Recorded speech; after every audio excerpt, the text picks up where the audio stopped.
meet anyone else in the valley of humiliation?" asked the Christian. "Well," said Faithful, "yes, I met a man called Shame. But of all the other men in the pilgrimage I met, I think he bears the wrong name." Others, after a little bit of arguing, would leave.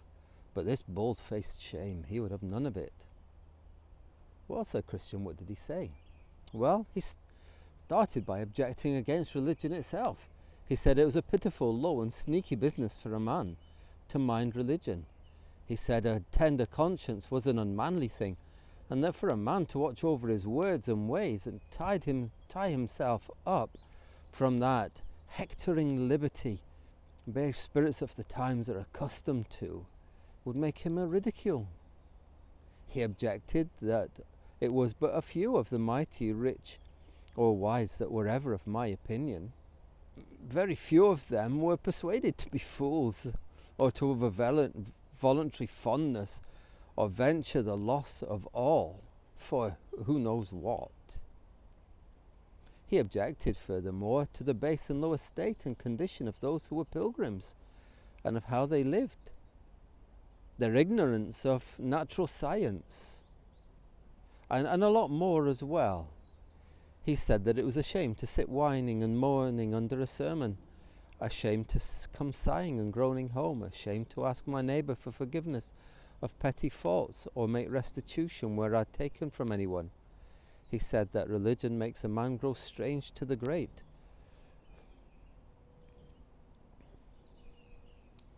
"What did you say to him?" said Christian. "Well, at first he brought the blood to my face. He fetched it all up and he'd almost quite beaten me. But then I thought, this highly esteemed among men is an abomination to God. I thought that this Shame tells me what men are, but he doesn't tell me what God is. And that on the day of doom we shall be doomed to death or life according not to the hectoring spirits of the world, but the wisdom of the law of God. I thought, if God says it's best, then it's best. If God prefers religion and a tender conscience, and men making fools of themselves for the kingdom of heaven, they are the wisest. And the poor man that loves Christ is richer than the greatest man in the world. So shame depart me, for you're an enemy of salvation, and I shall not entertain what you say against my sovereign Lord." Well, we're back on our little pilgrimage, me and my friend. We're thinking about John Bunyan's account of his journey. And here in this Pilgrim's Progress, the two friends, Faithful and Pilgrim, start talking. And Faithful recounts a man that he met on his journey, a man called Shame, though he says Shame is not really his name. And we meet these people. These people want to make us embarrassed to be Christians, embarrassed to go to church, embarrassed to say that we like listening to God's word being explained, embarrassed to say that we're seeking to have clear consciences, embarrassed to say that we want to walk where God says and in the way that God says, and we want to humble ourselves before God. And they point out that this is not how the great and the rich and the important people of the world act and think.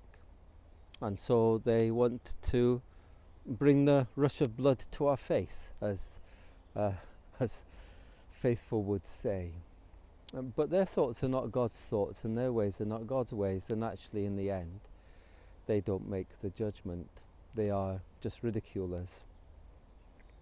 And so the Christian has to remain faithful and to put God first, because ultimately what matters is what God says and what God desires.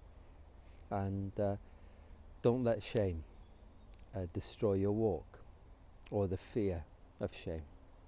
Well, from me and my little friend on our pilgrim journey, another stick. Have a good day. God bless you.